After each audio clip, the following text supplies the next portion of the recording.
is also about improvement. Now, let me just share my screen. Do I have the... Okay, can you see my slide? Can I get a thumbs up? Yes. See. So let me just go to the first slide here. Okay, all right. So speech evaluations and introduction. This is what it's all about. This is a short introduction on speech evaluations. So I'm sure most of you know what a speech evaluation is, so I don't need to say too much. But let me go into some of the fine details of what it is, what it isn't, and what some people try to do, and what they could be doing to improve. In my mind, all speech evaluations should do one thing. Speaker, speaking. So, speaking, I think you'll find them meaningful and helpful next time you think about it. Okay? So, in essence, an evaluation, the speaker to continue speaking. In other words, never discourage the speaker, but on the other hand, also help the speaker improve.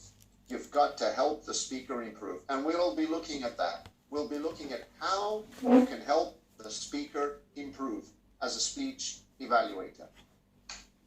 All right, the tradition model that most people are familiar with in the Toastmasters world is the sandwich approach. Can anyone unmute themselves and tell us what the sandwich approach is? Have you heard of the sandwich approach? Anyone? Please unmute yourself. Brief. Raise your hand and unmute yourself. Anyone? Okay, go ahead, please, madam. All right, let's see, Robert. Robert, why don't you answer the question first, please? I heard this term sandwich approach, and I did 1 or 2, 3 times kind of a methodology. I understand. I am not thorough with the method, but still I understand. It's nothing but giving a fair judgment of the speech by with applauding the speaker for coming forward for the speech. Then in between the evaluation, the rooms for improvement will be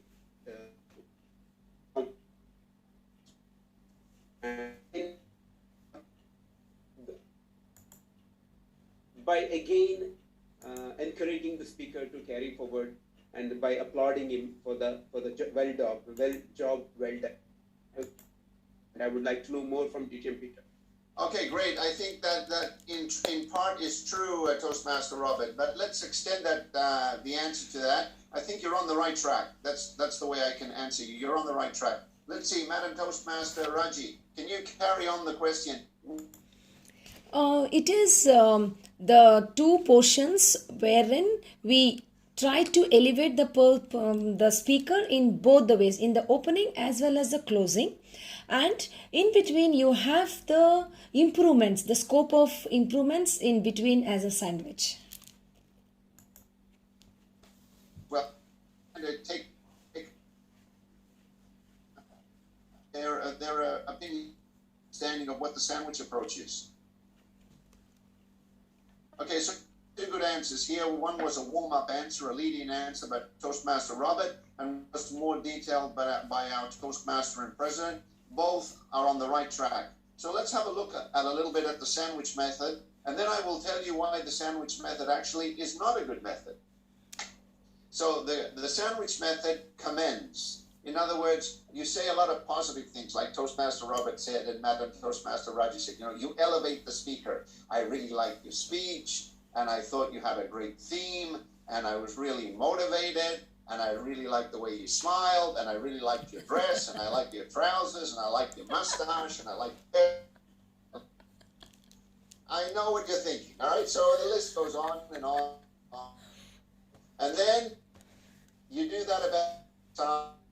Pick out 2 things that you liked about the speech, and you give them a positive appraisal. And then you follow it up with a recommend. And the recommend is essentially what? Here is something that you can focus on and improve in your next speech, right? As a speech evaluator for Madam Toastmaster Raji, she said to me, I need to look at personal touch and avoid notes. So that would be to be watchful. It's the recommend step in the 3-step approach. Then you have again 2 times where you commend. In other words, you go from the opening commend to the recommend to commend. You say something positive again. And then finally, the one best the speaker had is what you close out with. So essentially, this is the sandwich approach that Toast and plus, plus, plus, plus, plus, plus. I love you, I love you, I love you. Now I need to let you know what you need to improve on, and then commend 1 or 2 fewer things that I like, and finally, this is what I think and what I like. This is not the best approach because it ultimately says what? It says, I'm going to give you something that is very, very packaged. And when I mean packaged, they're expecting this, they're expecting that, and they're expecting in the end the other piece. But public speaking is not like that. Speech evaluation is not like that. You need to use a lot of other things. Ask yourselves to focus deeper and on good speech. Not so systematic. So, here are some questions that you can ask yourself and better into speech evaluations. The first question you need to ask yourself is receiving feedback. In other words, what is the value for the speaker in receiving feedback? That is a reflective question both for the speaker and for the evaluator. Any questions? What is the value? If you are a speaker, what is the value of receiving feedback? Honestly now, who would like to jump in and answer that question? Somebody who has not spoken as of yet. What is the value of receiving feedback, speech evaluation feedback? Is there any value to it, and what is the value? Can I try? Please, go ahead.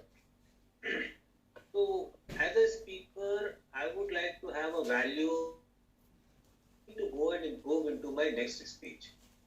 If I only get, as you said, a sandwich approach which ultimately ends with a conclusion where again there is a like thing is more, by the time I think of it more, I will think I have done very good. But if I get a value which is crisp and tells me these are the 2-3 things which you do in order on, that will be much better. Exactly, yes. And notice how Toastmaster Basnet Kapoor said, I would like. I'm going to come back to that statement. I would like to. That is about, right, not just a compartmentalized feedback that comes out of the sandwich approach. I would like. That's an important statement. All right, so here are the 5 questions that you can ask yourself. Each evaluations, you may want to write them down, grab a pencil and a pad and make a note of these questions. They will force you to think more analytically, more critically about insightful, valuable, and what is the difference between giving feedback and advice? Each evaluator needs to understand the difference if they want to be a great evaluator. The difference between feedback and advice. Anybody want to take a shot at this question?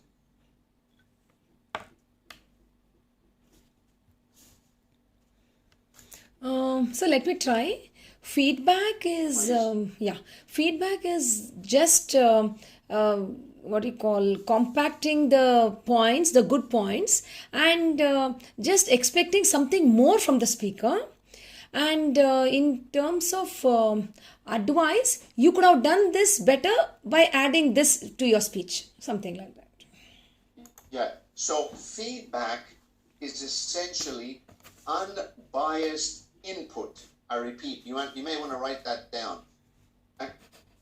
Aiming to be unbiased input. Advice is biased input. I repeat, advice is biased input. So if you're going to give advice, be aware this is your biasness towards the speaker and the speech. When you're giving feedback, you're essentially trying to give it as unbiased as possible. What do I mean by unbiased? Anyone want to jump in and answer that question? Free and fair. Yeah, in other words that, okay, maybe you didn't like the topic. Maybe you're very, very overweight and you don't want to hear about, training and physical fitness. Maybe you're a smoker. Maybe you're a smoker, a heavy drinker. You eat fast food. You eat a lot of pastry. And it makes you feel guilty. And so when you hear a speech like that, you're biased towards the speaker. Okay, maybe the speaker is very slim. Maybe they're a physical education instructor. I'm just exaggerating here. So biasness is what advice is all about. But feedback is essentially you're trying to be as unbiased as possible. That's not easy.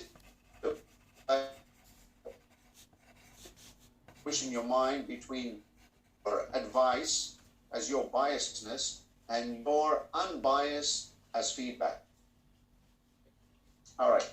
So, how does remaining open-minded help you develop your public speaking skills? Obviously, when you're a speaker and somebody's giving you feedback, you also are benefiting because you have to get outside your comfort zone. You may be able to be the best speaker in your home. Maybe your wife or your husband is giving you great feedback. I'm really proud of you. You've won. You've finished level 2. Some painful feedback. And when I say painful, I mean constructive, insightful, genuine feedback. That is important. Otherwise, you will not grow. Now, let me just give you a short story. I remember in LA Toastmasters once, we had a doctor, and she had joined the club, and she did a speech, and somebody gave her feedback, evaluation. And the person who gave her an evaluation was a very, very seasoned Toastmaster, 20 years Toastmaster. And because she got feedback that somehow made her feel that she didn't do a good job, she not only, burst out crying, she said that she was going to quit the club because she's not going to come to a club that's going to make her feel bad. The point I'm trying to make is sometimes, even if you get up and speak, you're going to get feedback that may be a little bit tough. But that is good. That will help you grow, that'll help you mature, and it'll help you reflect over the fact that there is no perfect speech, and sometimes there is no perfect evaluation, but you still have to receive it like a trooper. Right? It will help you grow. Okay, that's important to remember. So advice and feedback play a role. How open-minded you are also plays a role. If you're not going to... So, in the speech, take notes, but to focus on selective note-taking. So in my evaluation of our speaker tonight, you will note, hopefully, that I won't be focusing on everything. I'll be focusing on one or two things. And that's why am I doing that? I'm doing that because I want the speaker to take away these one or two things, right? One or two nuggets, right? So you don't need to focus on everything. When I hear speech evaluations where people are going on about, I like this and I like that and I didn't like this and I didn't like that, but I like this and then I like that, it is very confusing.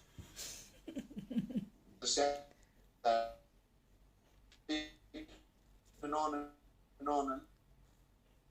Whereas what they need to do is just say one thing about what was good about the speech and then go into one or two things that need improvement. Why? Customize that stays with the speaker. They are nuggets for improvement.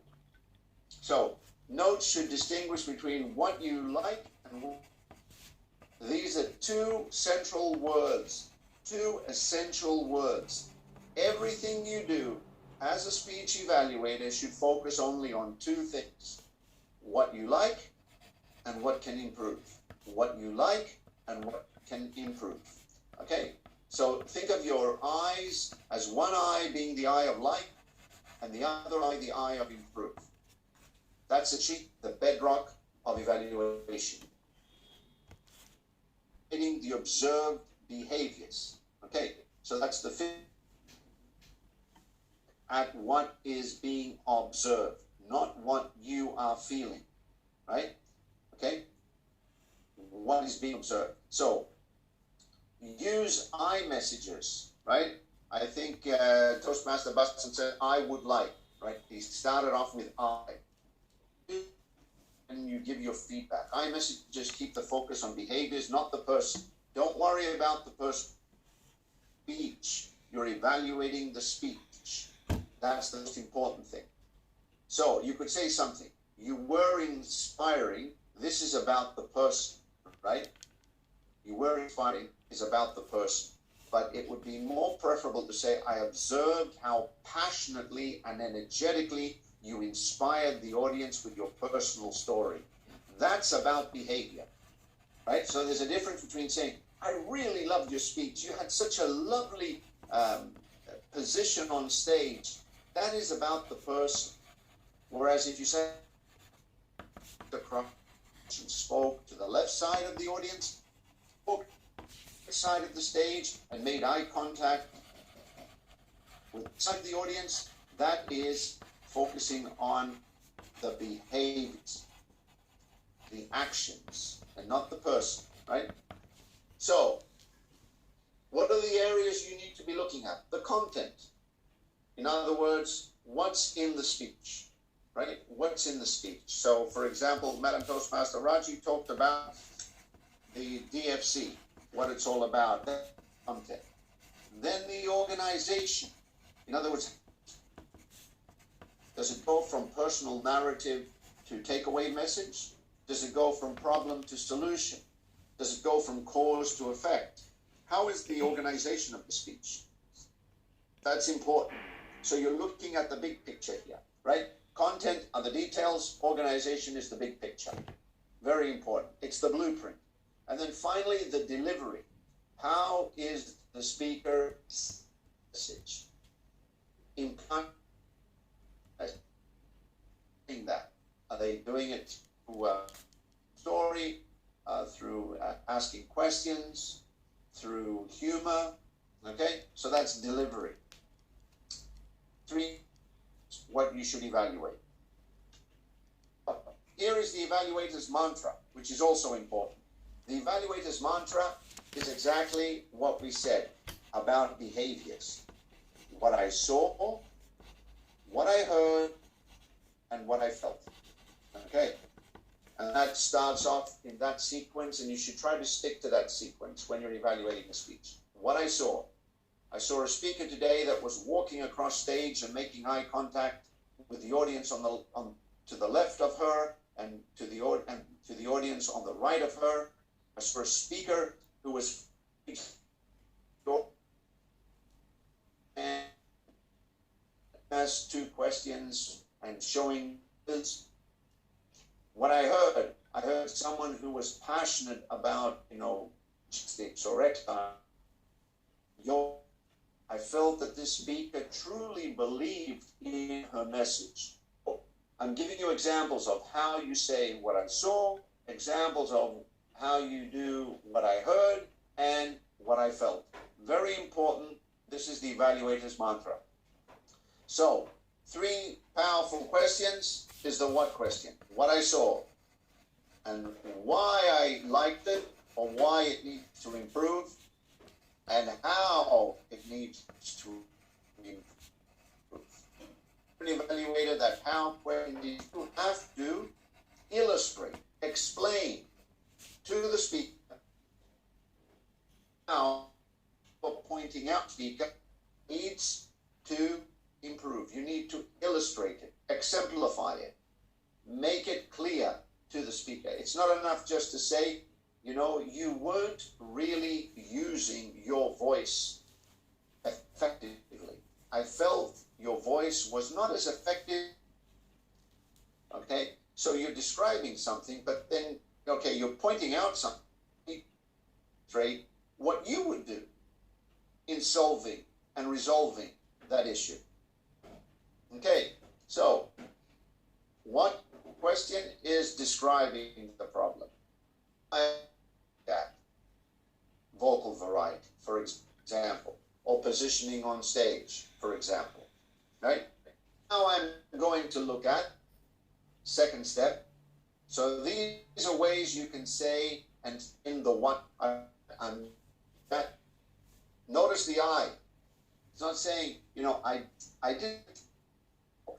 No, I would like to look at. This is but as best as possible. Okay, what I am going to look at, what I will look at. Okay, and then the second question is the why question, the reason. Why are you looking at that area of the speech? You've got to tell us why. Okay, so you could say, for example, Madam, you were only looking to the right side of your audience. And my question was, why did you leave the other side of the audience outside eye contact, outside your area, your speaking area? And that is explaining why I am focusing on that. Described it with a what, I'm going into the why. Tell us why you decided to look at these areas. Okay, so now you're justifying it. So the reason I am looking at this aspect is that when you, example, I heard you describe yourself as, I felt that you left out the audience. So now you're explaining to the audience that this area needs more attention. We show the speaker, explain to the speaker how it's going to happen, how it's going to improve.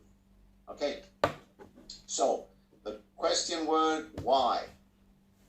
Tell us why you decided to look at these areas. We've explained that. The reason I look at this aspect is that when I heard you say, I saw you move, I saw you look, I noticed how you turned.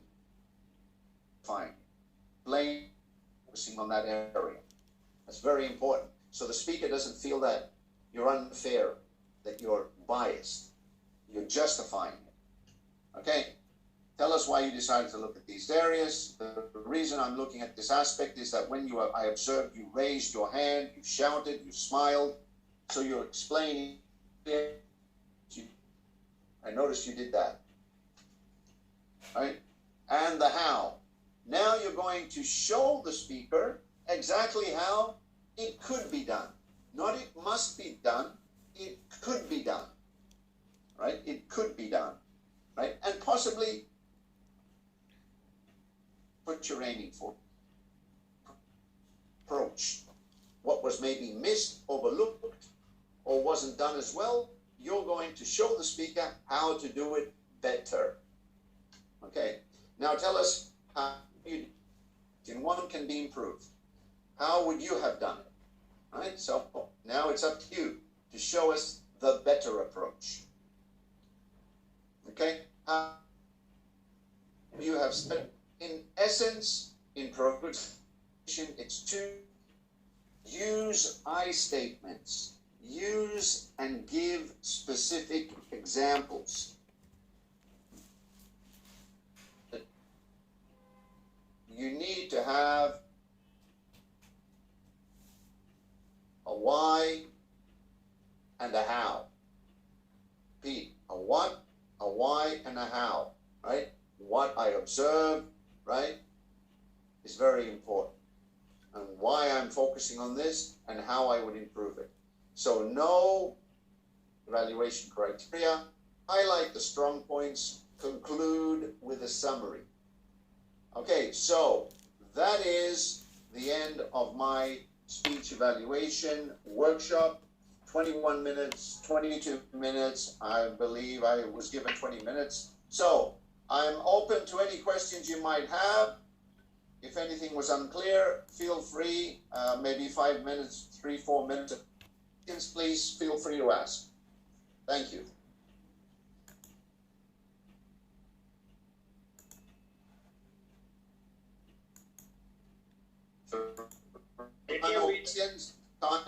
Peter, when will this book be available? I'm